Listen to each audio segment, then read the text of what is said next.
శ్రీ పొట్టి శ్రీరాములు నెల్లూరు జిల్లా కావలి పట్టణంలోని కావలి ఆర్డీఓ కార్యాలయం నందు ప్రతి సోమవారం నిర్వహించే ప్రజా సమస్యల పరిష్కార వేదిక నందు కావలి మాజీ ఎమ్మెల్యే రామిరెడ్డి ప్రతాప్ కుమార్ రెడ్డి కావలి నియోజకవర్గంలో అక్రమంగా భారీగా గ్రావెల్ తరలిస్తున్నారని, అక్రమంగా గ్రావెల్ తరలించే వారిపై జిల్లా కలెక్టర్ మరియు జాయింట్ కలెక్టర్, ఆర్డీఓలు, ఎంఆర్ఓలు ఏం చేస్తున్నారని, అక్రమంగా గ్రావెల్ తరలించే వారిపై ఎటువంటి చర్యలు తీసుకుంటున్నారని మీడియా సమావేశంలో జిల్లా కలెక్టర్, జాయింట్ కలెక్టర్, ఆర్డీఓలను ప్రశ్నిస్తూ ప్రజా సమస్యల పరిష్కార వేదిక నందు కావలి ఆర్డీఓకు వినతిపత్రం అందజేస్తూ అక్రమంగా గ్రావెల్ తరలించే వారిపై చట్టపరమైన కఠిన చర్యలు తీసుకోవాలని మాజీ ఎమ్మెల్యే రామిరెడ్డి ప్రతాప్ కుమార్ రెడ్డి మీడియా సమావేశంలో కోరారు. పై కార్యక్రమంలో కావలి పట్టణ వైఎస్ఆర్సీపీ పార్టీ పట్టణాధ్యక్షుడు కేతిరెడ్డి శివకుమార్ రెడ్డి, కావలి నియోజకవర్గంలోని వైఎస్ఆర్సీపీ పార్టీ నాయకులు, కార్యకర్తలు, అభిమానులు పాల్గొన్నారు. మైనింగ్ ఏడీ గారికి చెప్పడం జరిగింది, ఒక చెరువు కాదు, రెండు చెరువులు కాదు, ప్రతి ఒక్క చెరువులో కూడా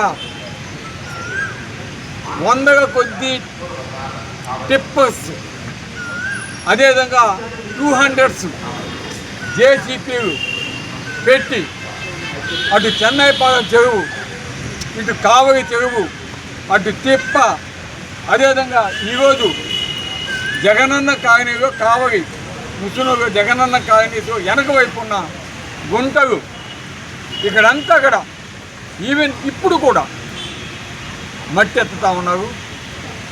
మొన్న నైట్ నేను చెబితే ఇంతవరకు ఆర్డీఓ గారు కూడా స్పందించలేదు, యాక్షన్ తీసుకోలేదు. కలెక్టర్ గారు నిద్రపోతున్నాడు, జాయింట్ కలెక్టర్ ఏం చేస్తున్నాడు, ఈ జిల్లాలో కరెక్ట్ ఉన్నాడో ఏదో, ఆర్డీఓ ఉన్నాడో ఏదో ఇక్కడ కావాలో అర్థం కావడం లేదు. ఏదో వాళ్ళకి ఏమైనా కమిషన్ ముట్టుతున్నాయా, వాళ్ళు కూడా దీంట్లో భాగస్వామ్యం అయ్యారా అనేది మా అందరికి కూడా డౌట్ వస్తూ ఉంది.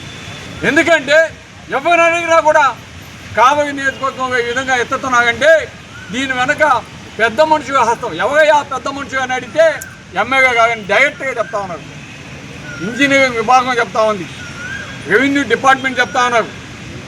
ఈ వెహికల్స్ ఎవరి అంటే ఎమ్మెల్యే గారు అని చెప్తా ఉన్నారు. అంటే ఈ విధంగా విచ్చగవిడిగా దోస్తూ ఉన్నా కూడా చూస్తూ ఏమీ పట్టించుకోకుండా రైతాంగం విరవిరాడిపోతూ ఉంది.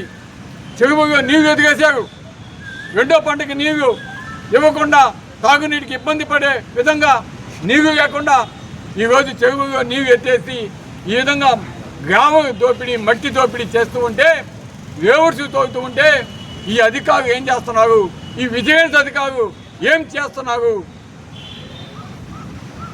అని ఈరోజు వెతగడుతున్నారు. మేము కూడా అడుగుతున్నాం. అందుకే ఈరోజు బయటకు వచ్చాం.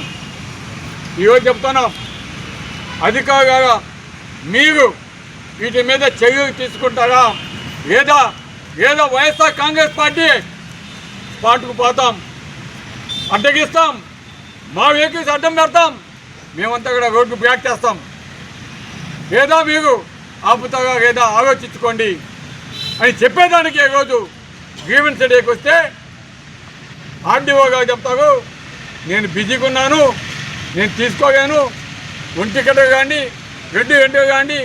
గ్రీవెన్స్ డే అయినప్పుడు మా అర్జీ ఇచ్చేదానికి ఆర్డీఓ ఆఫీస్కో, ఎంఆర్ఓ ఆఫీస్కో, ఏదో మున్సిపల్ ఆఫీస్కో పోతాం. టైమింగ్స్ ఉంటాయి కాబట్టి ఆ టైమింగ్స్గా వచ్చిన ఈ టైంగా కాదు ఆ టైంగా కమ్మంటే వచ్చిన వాళ్ళంతా మగి వచ్చేదానికి మాకు ఇంకేం పనుగొండవా?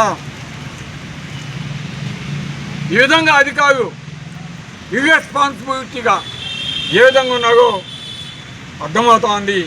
దీని వెనక అధికారులకైనా ముడుపు అందుతున్నాయా అనేది మాకు కూడా డౌట్గా ఉంది. ఈరోజు ఇరిగేషన్ అధికారులు అయితే దేర్ ఇస్ నో డౌట్, వాళ్ళకి ఏ విధంగా ముడుపుగా అందుతున్నాయో కూడా అందరికీ అర్థమవుతోంది. బహుశా రెవెన్యూ అధికారులు కూడా దాంట్లో మునిగి తేలుతున్నట్టుంది. అందుకే ఈరోజు మాకు రెస్పాండ్ కావటం లేదు.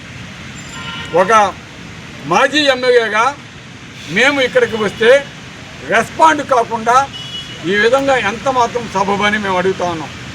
కాబట్టి ఇప్పటికైనా స్పందించి ఎక్కడైతే గ్రావెల్ మాఫియా జరుగుతుందో, ఎక్కడైతే లేఅవుట్లకి, అనాథ రైతుల లేఅవుట్లకి మట్టి తోగుతున్నావు వాటన్నిటి కూడా ఆపాల్సిన బాధ్యత అధికారుల మీద ఉంది. ఈ కావలి నియోజకవర్గానికి కాపు కాస్తానని చెప్పిన ఆయన ఈరోజు ఈ అక్రమాలన్నీ కూడా చేస్తూ ఉన్నాడని అక్కడ ఆ వెహికల్స్ ఓనర్సే చెప్తా ఉన్నారు. కాబట్టి ఇన్ని కంట్రోల్ చేయాల్సిన బాధ్యత ఆ కాపు కాసే నాయకుడికి కూడా ఉంది. ఏదంటే తప్పకుండా మేము ప్రతి ఒక్క చెరువు కూడా కొడతాం, చూస్తాం, అడ్డం కూర్చుంటాం. అడ్డం కూర్చున్నామంటే కరెక్ట్ వచ్చేదాకా గగం గుర్తుపెట్టుకోండి. ఒకవేళ మీరు మమ్మల్ని కేసుకు పెట్టు, జైలు పంపించు, భయపిస్తే ఇక్కడ ఎవరు కూడా భయపడవు. మమ్మల్ని టచ్ చేసి చూడండి. జిల్లా వ్యాప్తంగా ఏ విధంగా నిరసనలు వస్తాయో ఒక్కసారి చేసి చూపిస్తామని కూడా తెలియజేస్తున్నాం.